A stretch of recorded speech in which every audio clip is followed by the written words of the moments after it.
I stepped into the restaurant and stopped. The plates were empty, glasses half drained. My son leaned back in his chair, smiling lazily. His wife looked up from her phone and gave me a polished grin.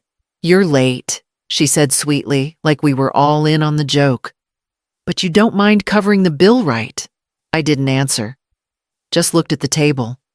No menu. No waiter in sight. The check folder was already there, centered unopened, perfectly angled toward the chair they'd left vacant. No coat draped on the back. No water poured for me.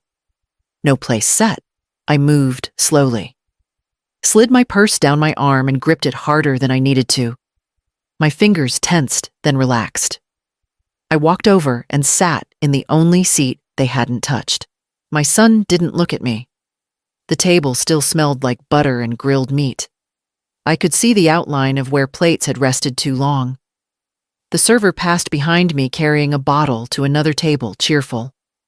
Hours sat in silence. I reached for the water glass. Warm, forgotten. My daughter-in-law chuckled. "You just missed the best part." She nudged her wine glass still with lipstick on the rim. My son finally cleared his throat, like he remembered I was here. "We saved you dessert," he said, not looking up. I nodded once. Not because I agreed, but because I had nothing to offer back. Not yet. The check folder sat untouched in front of me. No one glanced at it. No one reached. It wasn't a question. It was an assignment. I smoothed my hand over the tablecloth. My chair was slightly pulled away from the circle. Not by accident. I picked up the folder. They all leaned back like the scene was wrapping up. I paid. Not because I agreed, because I needed to be certain. And when the receipt printed slow and deliberate, I folded it carefully and slid it into my purse. No one said thank you. No one needed to. I sat back in my chair and let the silence fill what was left. Even without dessert, I wasn't leaving yet. I unfolded my napkin, though none had been set out for me. Across the table, Tiffany flagged down the server with a wave too casual for the setting. "We'll take the chocolate mousse," she said, already reaching for her phone again. 3 spoons. The server hesitated. His eyes flicked toward me. No menu, no greeting, no acknowledgement. Just the bill still resting in front of me like it had been waiting all evening. I nodded to him. "Just 1 spoon," I said quietly. He nodded back careful and walked away. I kept my hands on the table to hide the brief tremor when I opened my wallet. Bills neatly aligned, receipts from the week still tucked in. I pulled out my card, laid it down flat. My fingers didn't shake the second time. Tiffany laughed at something her phone buzzed with. My son didn't react. He stirred the melting ice in his drink and stared at the glass like it would give him a better answer than I could. I watched him. Waited for anything, a glance, a word, even discomfort. He gave me nothing, not even a shrug. Just silence. The mousse arrived. 1 spoon. 3 sets of eyes stared at it. No one touched it. The check came back. I signed slowly, each stroke deliberate. When the folder closed, I didn't move. I wanted to see how long the performance would last if I didn't cue the next act. Tiffany tapped her spoon on the glass. "You always take care of things so neatly," she said. "Honestly, we don't know how you do it." I met her eyes for a moment. She smiled. Innocent. Delighted. As if I were the magic trick that made her life seamless. "Neither do I said. She blinked, then smiled again, brighter this time. "Anyway, we should do this more often." I looked at the table. The seat I was in had been the only one without a jacket.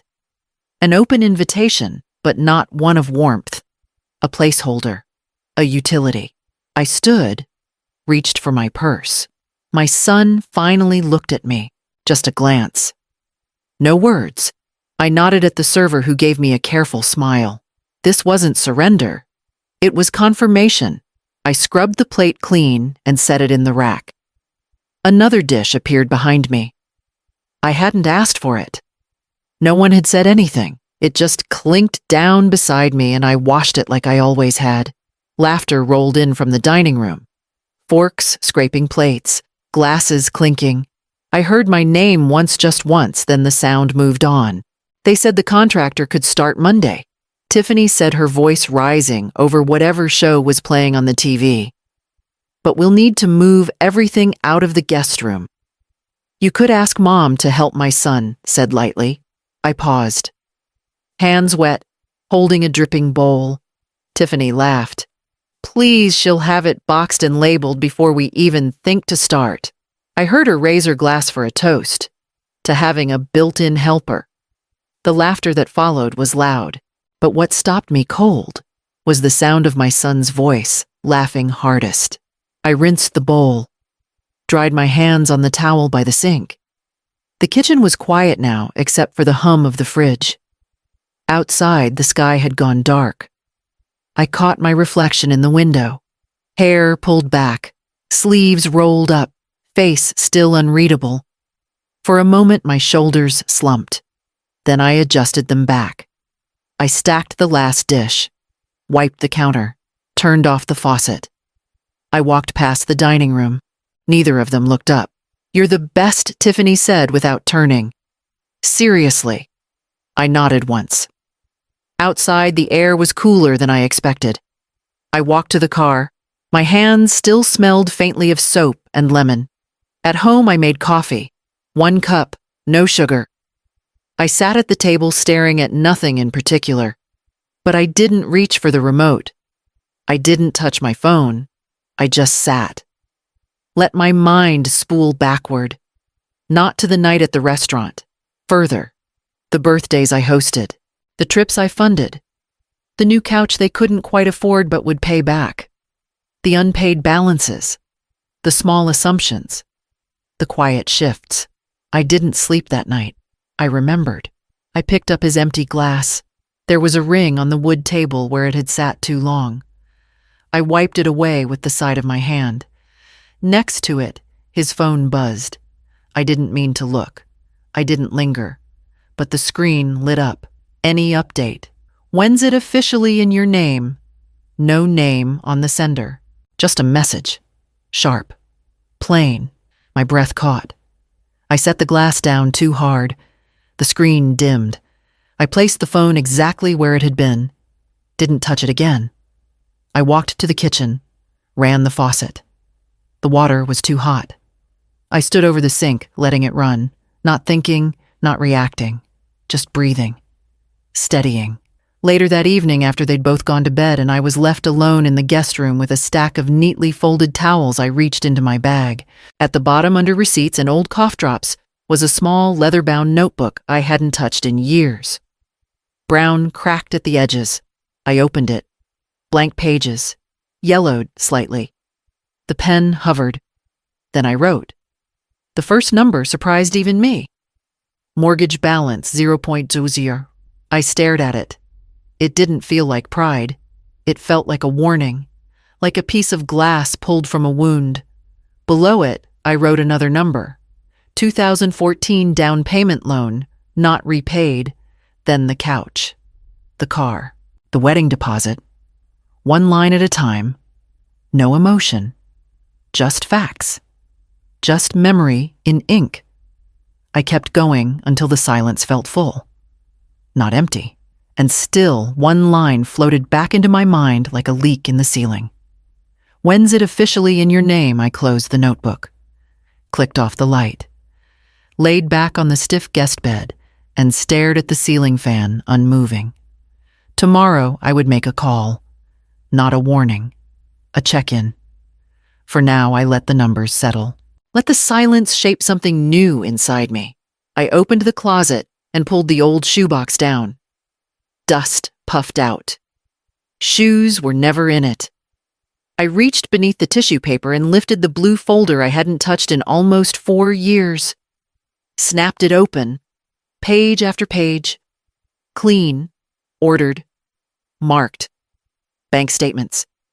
Title documents. Copies of signatures notarized and sealed. Every asset still in my name. The house. The land behind it. the cabin he never visited.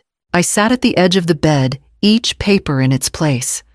I smoothed the corner of one that had started to curl. My hands didn't shake. Not anymore. My breath slowed as I moved through the stack. No anger, just precision.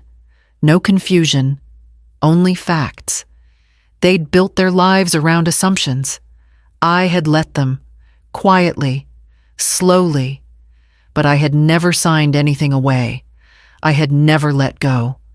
A thin card slid out from between two pages. Cream-colored. Slightly worn. Call if anything ever changes. Her handwriting was still on the back. Lena Evans, attorney. Estate planning. I stared at the date. 3 years ago. A lunch? A meeting? A conversation I'd never told anyone about. I reached for my phone. Called her number. Straight to voicemail. I left no details. Just my name. Asked her to call back when she had a moment. Then I put the folder on the table. Aligned the papers again. Closed it gently. Nothing had been taken from me. Not yet. And now it wouldn't be. I went to the kitchen. Poured water. Stood by the window and watched the wind shift the leaves across the patio. My purse sat by the door, zipped. I didn't move. I didn't plan. Not yet. But when Lena called back, I'd be ready. I picked up on the first ring. Dinner Friday, my daughter-in-law chirped. That new place on 8th. You'll love it. 7 sharp. I said yes before she finished the sentence. No questions. No suggestions. Just yes. She paused, surprised, but not enough to ask why. That silence told me everything. I let them choose the restaurant, the time, the tone. Friday came. I wore quiet colors. I arrived early, then stepped out to take a slow walk around the block before returning right on time. Inside, they were already seated. Menus closed. Drinks half gone. Perfect timing, my son said without looking at me. We already ordered. You'll catch up. I smiled. The waiter came by with a plate I didn't choose. I nodded. Forked a bite. Swallowed. I listened. No interruptions. No reaction. Just quiet chewing and soft nods. She'll cover it, Tiffany said mid-laugh. She always does. I tilted my phone slightly on the table screen, dark but awake. Recording. Just sound. Not to threaten. To remember. We're lucky, my son added. Most parents would be difficult about this stuff. Another laugh. Another assumption. I reached for my glass, drank slowly, set it down. My eyes stayed lowered, focused on my napkin, the crease in the linen. Inside, I cataloged it all. Not just the words, the ease, the carelessness, the absolute certainty that I would comply. We ate. We left. No one thanked me when I tapped the card. Outside, I hugged them goodbye with the same softness I used to pack their lunches, then walked to my car and sat in silence. No music, no call. I plugged my phone into the dashboard, opened the voice memo, and renamed the file. Dinner, 8th Street, time-stamped. At home, I opened my laptop, transferred the audio, backed it up twice, labeled the folder. Everything has a place, and now everything has a copy. I pushed the glass door open and stepped inside. Lena looked up from her desk and didn't smile right away. She never did when things mattered. You're ready, she said. I nodded once and sat. No small talk. No catching up. I slid the blue folder across the desk.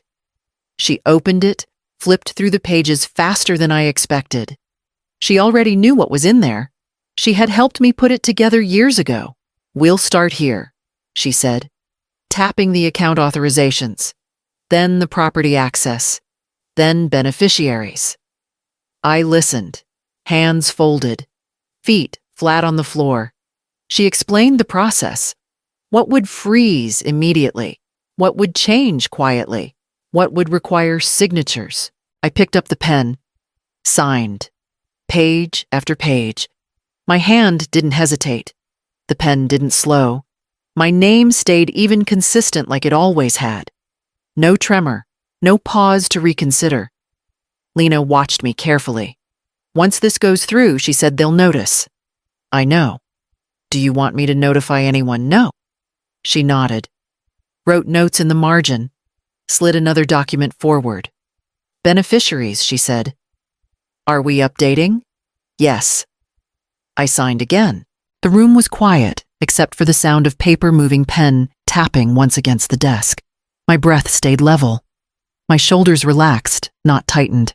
When we reached the last form, Lena stopped. There's one more thing, she said. Effective date. I leaned back slightly. Thought for a moment.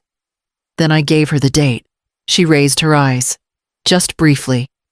That's soon. Yes. That's also, I know I said. She didn't finish the sentence. She wrote the date down anyway. We stood. She gathered the documents into a neat stack, placed them into a file marked with my name. This will go into effect exactly as written, she said. Good. Outside, the sun felt brighter than it had that morning. I walked to my car slowly, sat behind the wheel, didn't turn the engine on right away. I looked at the calendar on my phone. That date wasn't random. It was the night they expected everything to be paid for. I stood before they could speak. The bill had arrived. It sat on the table like a brick. No one touched it. Tiffany leaned back in her chair, laughing at something her friend had just said, a hand flung wide with a wine glass. My son scrolled his phone, pretending distraction. The waiter hovered uncertain. I stepped away from the table, walked toward the host stand, asked quietly, "Can I speak to the manager?" He came out quickly, polite, practiced. I gestured toward the table. "I'd just like to confirm the payment arrangement for that party," I said. His brows furrowed slightly. He tapped the screen on his tablet. His tone shifted. "There's no active account linked to that reservation," he said. "No card on file." I nodded. "Thank you." When I turned around, the table was watching. Forks down, glasses untouched. Even Tiffany stopped mid-sentence, eyes following me like something was suddenly out of place. I walked back slowly, sat down, rested my hands lightly on my lap. My voice didn't rise. My posture didn't stiffen. I looked at the manager. "We'll need separate checks." The server hesitated. My son finally blinked. "Wait, what, you heard me," I said. Tiffany leaned forward. "Mom, it's just dinner. You always, not anymore." Her mouth opened, closed. The manager glanced between us, professional but alert. My son spoke again, lower now. "We weren't prepared for that." "I know," I said. "That's the point." I folded my napkin, laid it down beside my untouched plate. Tiffany's tone sharpened. "Are you trying to embarrass us?" "No," I said.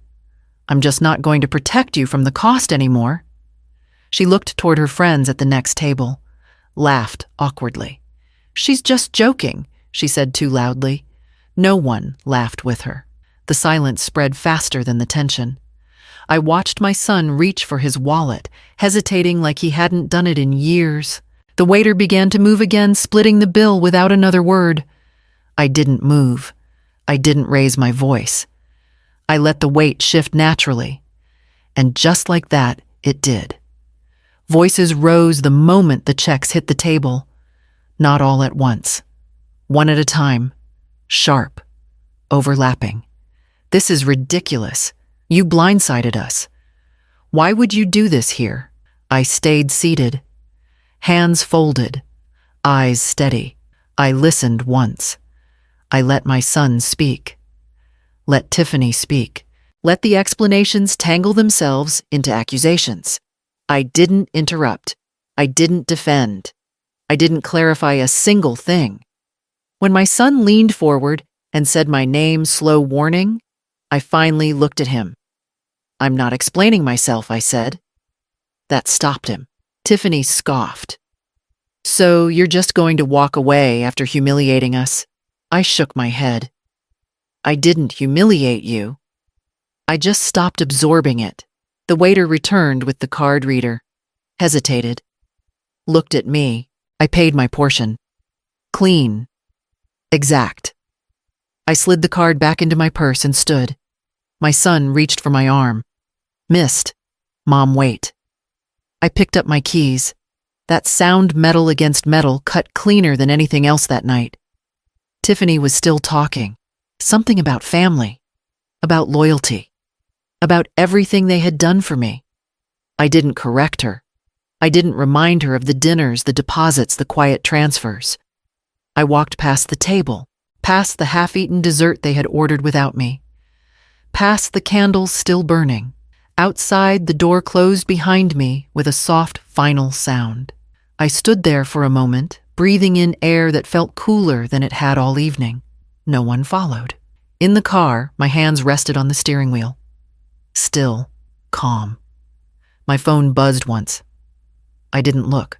At home, I set my purse down, took off my shoes, turned on the light in the kitchen. The air felt different, unburdened, like something had finally been removed instead of added. I poured water into the kettle and set it on the stove, already knowing what I would do next. I grind the beans myself, slowly, deliberately. I boil the water, rinse the filter, warm the mug. No rush, no noise. Just one chair pulled out, one cup set down. The kettle clicks. I pour the water, steady and slow. The first drop lands clean. No splash. For once, my hand doesn't tremble. The kitchen holds its breath with me. No ticking clock, no phone buzzing, no voices in the next room asking for something. I stir once, then lift the cup. Steam rises gentle and quiet. I sip. Outside, the light shifts on the windowsill. Across from me on the table, the blue folder sits closed. The papers inside untouched. No longer sharp, no longer needed. Just weightless now. I don't move it. I don't need to. That folder had power once. Now it's just paper. I lean back, watching the sun crawl over the counter. They haven't called since that night. No angry messages, no apologies. Silence. Clean and whole. I let it stay that way. I drink again. There's no taste of bitterness, only warmth. No one has asked if I'm okay. No one has stopped by. But I haven't missed anything. Not really. I've found time again. My own time. I breathe in, deep, even. The porch creaks softly with the wind. A bird lands and hops once across the step. I don't get up. I sit, hands around the cup, watching the light move like it finally has space. No more plans to adjust. No more dinners to pay for. No more words wasted trying to be understood by people who never tried listening. Just this moment. And it's enough.